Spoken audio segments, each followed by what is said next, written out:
How are you bad at clapping? I don't know. Whenever anyone says clap, it's like I freeze up and it's like not loud enough, or it's like floppy, or it's Here, like, here's the key. Palm to palm, not hand here. yeah, Very flat. Here, hear that? You got that. So it's like you almost cup it a little bit, and you want these parts right here. This is great applause right here. This is condescending applause because you're clapping with your fingers. You want palm to palm action. As you tilt your hands like so, you get a much better thing than. yeah. See that? Yeah, I think in my head, it's like clap. I think of it as like the slate. I have to do it like, Oh. but I don't. I can just clap. Yes. So there's that.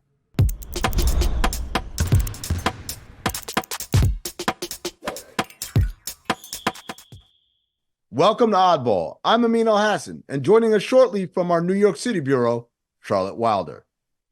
We're going to get into all the injuries from around the league, including Ja Morant, out for the year with shoulder surgery. But first, the headlines.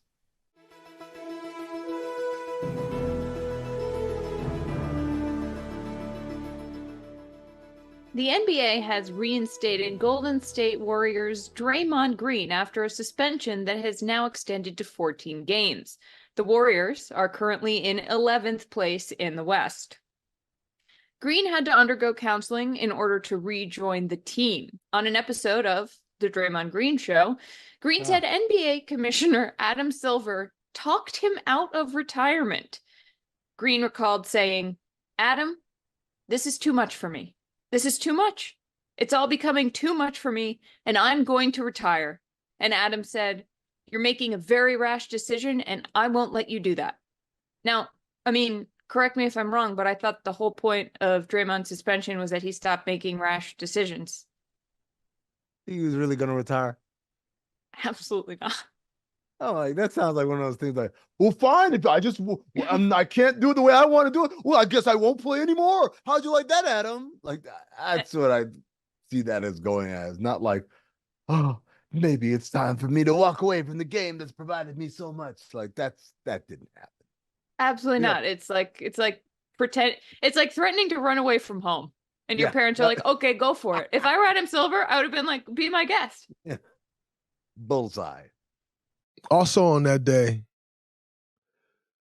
Coach Kerr came to visit me after shoot around. And we sat in the yard. He cried. I cried.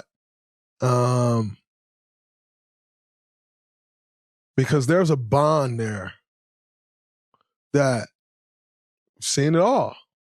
Seen the highest of the highs and the lowest of the lows. And he just said to me, "I want you to end this the right way." Draymond also disclosed that Steve Kerr visited him a few weeks back, and the two shared an emotional moment, crying together in the yard. I don't mean to laugh. Look, I have cried. I have cried in a backyard too, and that's not a joke. I just want Steve and Draymond to feel seen. Sobbing while someone's like grilling a burger or something. It's like, you want cheese on yours or not? No, you've never cried at a pool party? You look like you're going through something. I'll just put cheese on it, and then you can take it off if you don't want. I'd like a hot dog too. In between sobs. Speaking of sobbing, on Saturday night, Giannis Antetokounmpo scored 48 points and 17 rebounds, but the Bucks still lost to the Houston Rockets 112-108. After the game, Giannis said, quote, "We have to be better. We have to play better. We have to defend better. We have to trust one another better. We have to be coached better. Every single thing, everybody has to be better.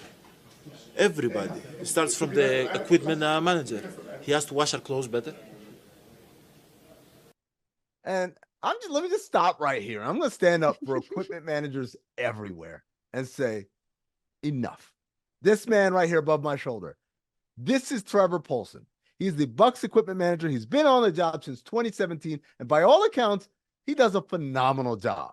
Something tells me all those straight line drives that you guys keep giving up, Giannis, it ain't got anything to do with the fabric softener or how many, whether he washed on permanent press or gentle. By the way, what is permanent press? I have been wondering that my whole life. What the hell does that mean? I don't know. Yeah, it does. This does not seem like a problem of delicate versus heavy wash. I mean, Shout out to Trevor Polson and Eric Hallman and Jay Gaspar and all the other equipment managers across the league, man. I see you guys, even if nobody else does, even if it's just a punchline in Giannis's little cute assessment of how their season isn't going the way they want. I see you guys. I respect the job that you do. Lakers head coach Darvin Ham spoke to Sam Amick of The Athletic after Sunday's victory over the LA Clippers, amid reports of the increasing temperature underneath Ham's seat. When asked specifically about a disconnect in their locker room, Ham said he decided to open the floor to any and all players who wanted to share their frustrations. Quote, "Hell yeah, I opened the floor," Ham said. "Give me some feedback. I don't have pride. My pride is not crazy. My ego, all that. We had a couple players speak up. I'll just leave it there, but we had a few guys speak up. And right or wrong, I love it. I agreed with most of it, and I disagreed with some." So like a conversation? Yeah. So like people talking to each other. Oh. Ham also spoke about everyone's performance on the job, including the coaching staff, saying, quote, "We can control doing our job." Everybody, and I include us, players, coaches, performance staff. We just need to do our job. What's going on today? Why is the support staff getting the strays? Equipment managers, performance team. What's next? Catering? Honestly, probably. Who's going to be the first player to be like, our catering needs to step it up? It's happened before, believe it or not. Maybe not publicly to the media, but that's happened behind closed doors. I've witnessed it. I've seen it. Even with the victory on Sunday, the Lakers are just 4-10 in their last 14 games. After Saturday night's loss to the Grizzlies, LeBron James said the Lakers, quote, I mean, we just suck right now. LeBron also said that his son, Bronny, could play for the Lakers, quote, right now. I'd like everyone to know that Bronny is averaging 6.7 points, 2.3 rebounds, 1.6 assists, and 1.3 steals in 17.1 minutes per game, 7 games into his collegiate career. And with those numbers, Bronny would fit right in with the Lakers. Ugh. Was that too mean? That felt really mean. Not too mean. Not too mean. And here's why. Everyone saw that quote and thought, wow, LeBron's super dad. He's hyping up his son. He really believes in him. And I said, no. LeBron's saying, we're so garbage, even my bum ass son could play in this shit right now. People thought he was saying that his kid was good. That's what people took it like. That Bronny, this is another like public plea for LeBron to get Bronny into the NBA. But I'm like, I don't know. It sounded like he was trying to on his team at that point. By the way, it sounds also a little tough love parenting. Be like, look, Bronny, you need to step it up too. Or else you're going to be playing on the Lakers.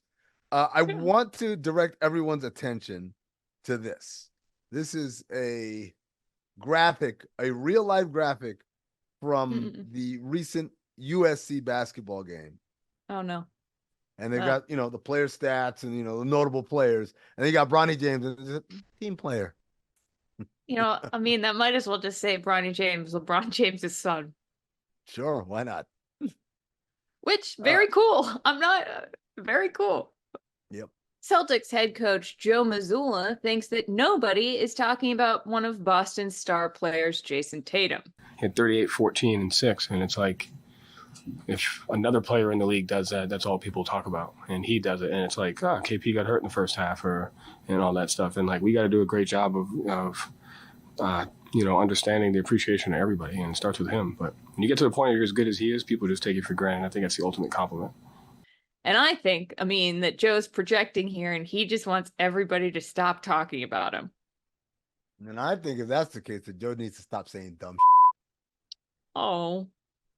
Hi, Joe. Also, I would just like to take this opportunity to say hello to my friend Marcus Smart. Haven't shouted him out in a while. It's not even a topic. It's not. Yeah, it's unrelated. Just popped into my head. I want him to know that I'm thinking about it. You know what? You and Marcus Smart are like Tibbs and Taj Gibson. And guess what? The Knicks announced on Sunday that Taj Gibson got waived. That's right. The Knicks had turned to Gibson, a favorite of Coach Thibodeau's, on December 15th, shortly after Mitchell Robinson was lost for the season due to injury. But after the acquisition of OG Anunoby and obviously Precious Chua in that deal, they figured they don't need him anymore. And so I just want to know, Charlotte, Hmm. please take us through what Tibbs is probably feeling with this Oh my separation God. anxiety. He's so sad. Tibbs is probably anxious. He's sad. He misses. Well, speaking of Marcus Smart, his guy Derrick Rose is not there anymore. Tibbs is his. Who else can he leave in games for far too long? Jalen Brunson. Oh, Jalen Brunson. Oh, right. Jalen Brunson's Sorry. the new darling in Tibbs's life. Right. Sorry. Bonjour. Ooh la la, the NBA is in Paris. Yes, the NBA returned to Paris for the NBA Paris game. 2083 suite. Oh my God. Was that right? No, it's not. Between the Nets of Brooklyn, also known as the Brooklyn Nets, and the Cleveland Cavaliers. Oh, that's a French word. Yeah, on what's that? Not mercredi. What's Jeudi, January 11. Mm. The NBA has put out video of both the Nets and the Cavs arriving in Paris. In related news, Kyle Kuzma and Kelly Oubre have both submitted demands to be traded to either Brooklyn or Cleveland. It doesn't matter which one. Just got to get there before Thursday. I'm going to defend Kelly on that outfit. I sort of think the pants are cool. I would wear them. Also, yeah, I can't. The sweater, Kuzma's sort of on his own on that one, but it's a little cool. Hold on. All right. Kuzma's cool. Kelly Oubre, you know what? I'll give it to you. Cool.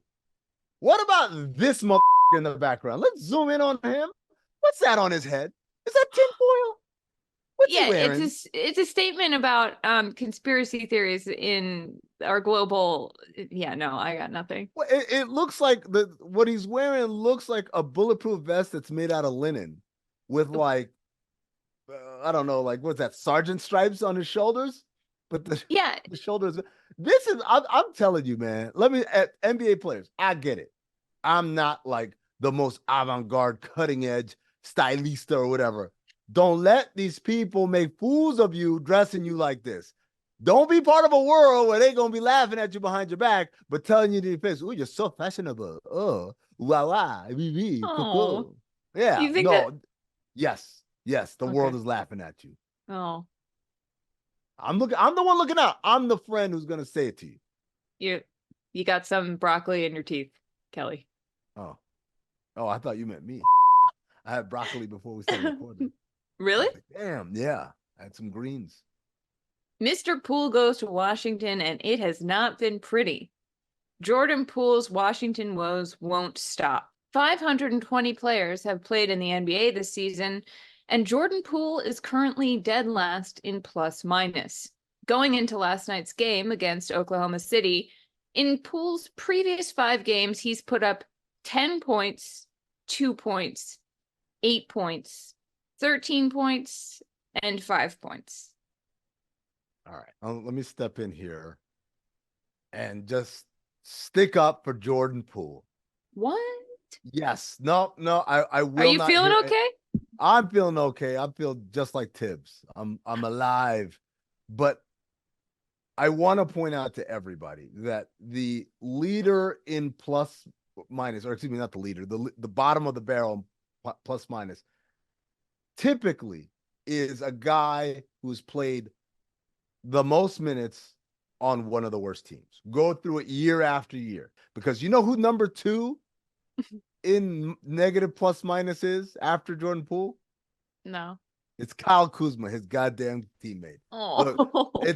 Look, I'm not saying they don't have anything to do with why their team is bad. I'm saying the magnitude of their plus minus is always going to be high because they play a lot of minutes for one of the 3 worst teams in the league. Wow. I never thought I'd see the day. I mean, that's right. We're fair here on Oddball. We are. And fair and balanced.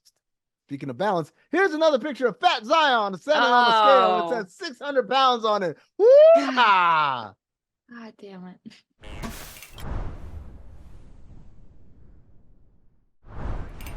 All right, Charlotte. This was a very, very bad weekend, I guess. Extended weekend. Oddball weekend. Let's call it the Oddball weekend. Oddball weekend includes Mondays. Yeah. I like that a lot. a very bad oddball weekend for point guards ish, right? So you've got Chris Paul breaks his hand on Friday, has to have surgery, is out 4 to 6 weeks. You've got Cade Cunningham with the left knee strain on Saturday. He's out for a while. You got Tyrese Haliburton last night, slips on the floor, does the splits, the awkward splits, and strains his hamstring. He's out for a while. But then perhaps most devastatingly, Ja Morant, who I saw in Phoenix on Sunday night, he was questionable to play, then wasn't in the lineup. And as I was walking from the media room, grabbing my last waters to go up to my seat, I get held by security. They say, hold on, we've got players still coming. I'm like, game's about to start. What players are still out? And it was the Memphis Grizzlies guys, and among them was Ja Morant. And Ja Morant, who was questionable that night, was walking out with a shoulder sling on. And I said, that doesn't look good. Yeah, and nothing had come out about that yet. You Nothing were had just come like, out. oh, this is, yeah. And we get the news yesterday. He has to have shoulder surgery. He's out for the rest of the year. And I don't know where to begin here. Let's go chronologically, especially since Ja's the big story. Let's lead up to a crescendo there. Right. So Chris Paul, 4 to 6 weeks, broken hand. Charlotte, you pointed this out to me yesterday. How many times Chris Paul has broken his hand? I did not know this until yesterday, Amin. Chris Paul has broken his hands collectively 11 times. He has had 5 surgeries on one, 6 surgeries on the other. I'm sorry, I can't remember if it was left or right. But this feels like Chris Paul has broken his hand in a way that most people go to the dentist. He's like, hey, doc, I'm back for hand surgery. The way you'd be like, hey, I'm here for my teeth cleaning. And that is, I feel like that's an aspect of professional sports that a lot of fans don't fully comprehend. It's just the level of pain, like the threshold of pain that these guys go through regularly. And if you've had a career as long as Chris Paul's, and apparently you have hands that are very prone to breaking, you'd play through that and you just keep going. And then it happens again. Well, it happens 11 times. Like that happens again. It happens 11 times. Now. I mean, like, now we're doing it all over again when the Warriors really could probably not use this happening. Yeah. I mean, like, look, and we talk about most everybody's broken a bone. You get the cast, all your friends sign it in a couple of weeks or whatever, and then they take it off and your hand is all withered and very lacking color and all that. But like, you get back to normal. He said 11 surgeries, like broken his hand to the point where we need to surgically repair this. That's kind of crazy. I told the story to you yesterday of I tore my ulnar collateral ligament in my thumb a few years ago playing in Steve Nash's charity soccer game. And Drew Brees was playing for the Saints. He tore the same exact ligament within like 5 days of me. And I think he was playing again in 3 weeks, and I was out for like 2 months with my hand in a cast and everything after surgery. And you know, yes, part of it is they have a team of doctors working around the clock and trainers and all that stuff to help them with their physical therapy. But the other part of it is, yo, dude, like they're not coming back 100% from these injuries. Right. They're coming back when the doctor says, okay, you're not going to hurt it again playing. It may still pain you, but you will not re-injure it. That's when they're getting cleared. And so, like you said, for the Warriors, they just now got Draymond cleared. He's ramping up, and wouldn't you know it, they lose Chris Paul.